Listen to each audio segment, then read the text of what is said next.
Salut les motards! Sur le segment des trails, il y a deux façons d'avoir du succès. Soit on est une l'égérie de la technologie et des ventes, presque une icône pour un large panel de motards, comme la BMW R1300 GS dont nous avons fait l'essai très récemment, que je vous invite à voir. Mais si tel est votre cas, vous n'êtes pas raisonnable. Non, car les gens raisonnables font le succès de cette machine, la Suzuki V-Strom. Tout d'abord en 650, depuis 2004, elle s'est vendue à 450 000 exemplaires. Puis en 2022, la V-Strom 800 DE est apparue, Explorer, avec une roue avant de 21, plutôt orientée off-road et route, donc c'est pour ça dual, deux utilisations possibles. Une machine très convaincante, et Suzuki a voulu continuer ce qu'elle faisait avec les 650, à savoir proposer un modèle routier et un modèle plus orienté aventure, donc avec les XT auparavant, qui sont devenus les DE. Donc aujourd'hui, nous avons à l'essai la Suzuki V-Strom 800 SE pour Sport Explorer. Sur ce nouveau modèle, Suzuki décline la base esthétique de son modèle DE, donc la 800 DE, avec ce bec de canard, un petit peu élargi ici par un petit appendice noir à poser sur le bec pour donner un petit peu plus de volume, plus de présence à la machine. Et puis sinon, on retrouve ce même réservoir de 20 litres, une belle capacité.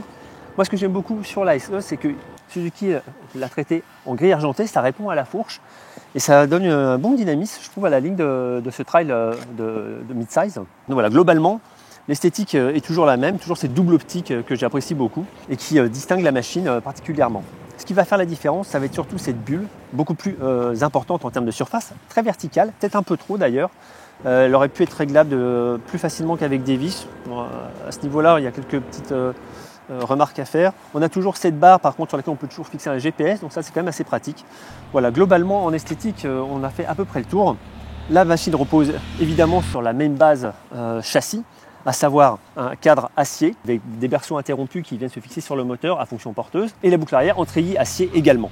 L'ensemble repose donc sur le bicylindre parallèle, forcément calé à 270 degrés, mais double arbre à cam en tête et également double balancier d'équilibrage, le cross balancer. Donc Suzuki associe à chaque piston un arbre d'équilibrage avec une mascotte dédiée pour limiter l'vibration de chaque coup de piston.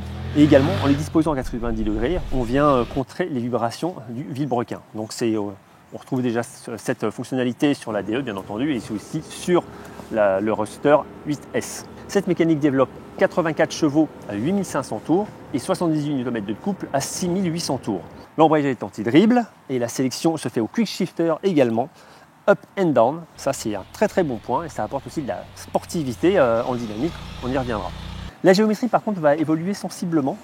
On a un angle de colonne de 26 degrés contre 28 pour la DE, une chasse de 124, là pour le coup c'est un peu plus important que sur la DE, un peu 10 mm. Et puis un empattement de 1515 mm, et là c'est plus court de 55 mm. Niveau suspension, on retrouve une fourche Showa de 43 mm à l'avant, avec un réglage de précharge uniquement sur le fourreau gauche, un amortisseur réglable en précharge par molette déportée, très pratique, et également en compression détente à la base de l'élément. L'ensemble des suspensions coulissent sur 150 mm avant-arrière. Niveau freinage, on retrouve là également des éléments connus, avec des étriers Nissin à 4 pistons, montage radial, sur des disques de 310 mm à l'avant. Point d'importance évidemment, contrairement à la DE et ses jantes rayonnées, vous avez ici des jantes à 7 branches en aluminium, des jantes tubeless et pas à chambre comme sur la DE, qui reçoivent des enveloppes Dunlop D614, plutôt surprenantes, on y reviendra aussi en dynamique, on a été pas mal étonné par ces gommes. Autre point d'importance, ça va être l'ergonomie de cette V-Strom 800 SE. En effet, les mains se posent 13 mm plus bas, 23 mm plus en avant, les bottes sont sur des repose-pieds 7 mm plus haut et 13 mm en arrière. Ça entraîne évidemment une bascule du corps vers l'avant, ce qui est une excellente chose pour avoir une très bonne maîtrise du train directeur. La selle se montre particulièrement confortable. On a 825 mm de hauteur d'assise. C'est très correct pour 1,84 m. Franchement, il n'y a rien à dire. Et même si les repose-pieds ont été surélevés, franchement, ça ne gêne pas, même sur le long trajet. D'autant plus que des selles optionnelles permettent soit d'avoir une hauteur d'assise plus basse, soit une hauteur d'assise plus haute. L'accompagnant est particulièrement bien servi. Vous voyez, c'est très détendu niveau jambes, excellente épaisseur de mousse, confortable, plutôt ergonomique, de très bonnes poignées de maintien également, plastifiées, simple et efficace. Niveau électronique, on retrouve évidemment un écran de 5 pouces TFT avec des assistances très simples et très faciles à paramétrer sur cette machine, c'est ce qu'on apprécie beaucoup. Voilà, simplicité, efficacité, réussite, évidemment. Un contrôle de traction ajustable sur 3 valeurs et désactivable. 3 cartographies moteurs, de la plus réactive à la plus douce, par exemple pour la pluie, et 2 modes ABS pour pouvoir déclencher plus ou moins finement l'anti-blocage. Toutes ces informations et les assistants se pilotent au commodo gauche, c'est très sain. Voilà pour la partie statique de ce trail Suzuki V-Strom 800 SE. Je vous invite désormais à en faire l'essai dynamique. Alors en ville, cette Suzuki V-Strom 800 SE est tout à fait convaincante, avec sa partie cycle neutre, facile, et une prise en main assez évidente.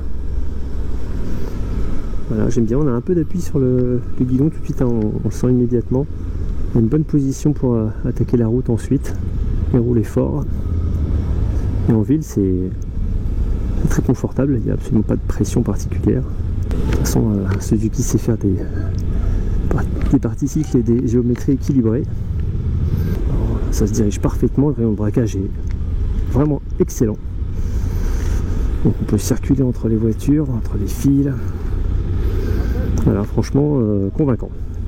Partie cycle globalement très convaincante, donc avec une géométrie certes plutôt stable, hein, mais avec une bonne agilité tout de même. On force au guidon, la machine est particulièrement précise. Cette V-Strom permet à la fois de rouler très vite et en toute sécurité, surtout avec son électronique là aussi très efficace, mais aussi de musarder tranquillement en roulant justement sur ce couple disponible. On bénéficie d'une machine particulièrement confortable avec une protection très correcte, quelques vibrations, un régime élevé au-delà de 5000 tours, donc là on commence déjà à approcher les 140-150 km/h à 6000. Voilà, et si jamais on roule vraiment fort très longtemps, ce serait peut-être un petit peu agaçant d'avoir quelques vibrations dans la pousse-pied, mais en dessous, il n'y en a pas, c'est pas gênant. On a un peu plus de sec, on peut vraiment tester la partie cycle.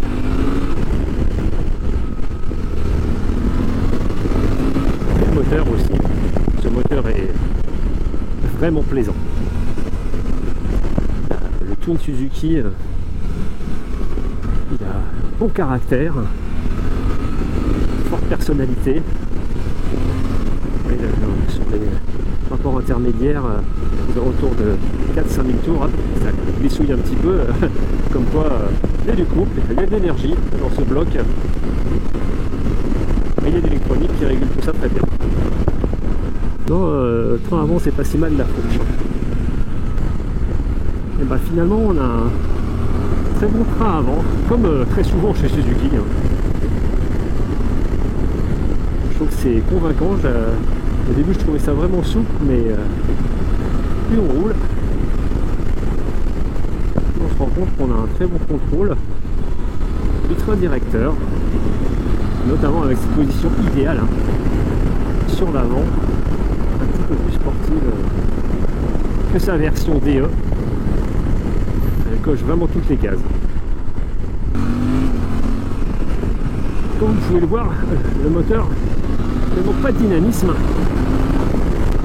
et comme la partie cycle suit la personnalité de cette mécanique, forcément on a envie de rouler. Et là c'est sur du séchant, et clairement ça pose aucun souci. On sent que les pneus tiennent bien, pas si mal, elles sont pas si mal ces enveloppes. On aurait aimé un peu plus de ressenti des pneumatiques avec une carcasse un petit peu moins rigide, mais franchement on a eu bien pire. Ouais, non, franchement ouais, on sait où on en est.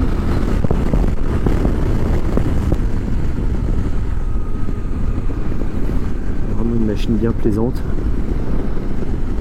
encore plus efficace en mode routier, avec moins de transfert de masse. Allez hop, on prend les freins, un coup de shifter, transparent, on va remettre une coup de shifter, 3, mi-régime, 4-5 000 tours, hop là, ça part tout de suite. Un petit coup de boost à 6000, vers la crête de coupe maximale. Un excellent contrôle des décélérations tant au levier qu'à la pédale. Voilà. On affine les trajectoires. Ah bah oui, ça vient de frotter. Voilà. La garde au sol est un peu moins grande que sur la version DE. On se met sur l'eau très progressivement, mais sans effort. C'est moins vif que d'autres motos, mais clairement, ça apporte beaucoup de sérénité aux évolutions. Voilà, c'est précis, ça repart, allez. Donc jamais de dynamisme, hein. Un peu plus. On va refaire un rapport histoire de. Hop, là à 4000 tours, on ouvre et ça repart. Le train avant est bien posé, mais c'est pas lourd du tout, hein. Un trail simple, léger, efficace, convaincant, c'est ce qu'est la Vestrom 800 SE. Plus routière, on a pu également la pousser un petit peu dans ses retranchements à un rythme très élevé.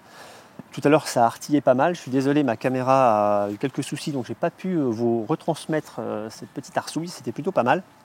On peut vraiment rentrer très fort sur les freins, la machine ne va pas se désunir, ça peut bouger un petit peu, notamment au niveau du train avant et de l'amortisseur qui joue surtout sur le ressort. En fait, c'est un peu ça qu'on va reprocher à cette machine. Voilà, ça va être à ce niveau-là de la suspension. J'avais réglé pour que ce soit un peu mieux retenu en hydraulique. À allure normale, ça marche très bien. Si on tape vraiment dans le trail, ça devient plus compliqué. Excellent freinage, on n'est jamais à court de force sur les étriers.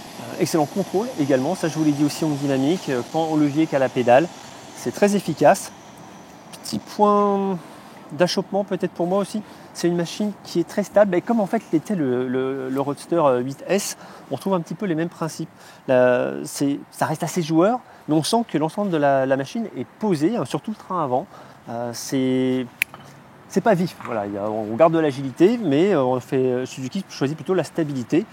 Et c'est aussi une bonne chose finalement, surtout quand on est à deux, parce que la machine se tient très bien comme ça, c'est un choix et en tout cas ça fonctionne parfaitement.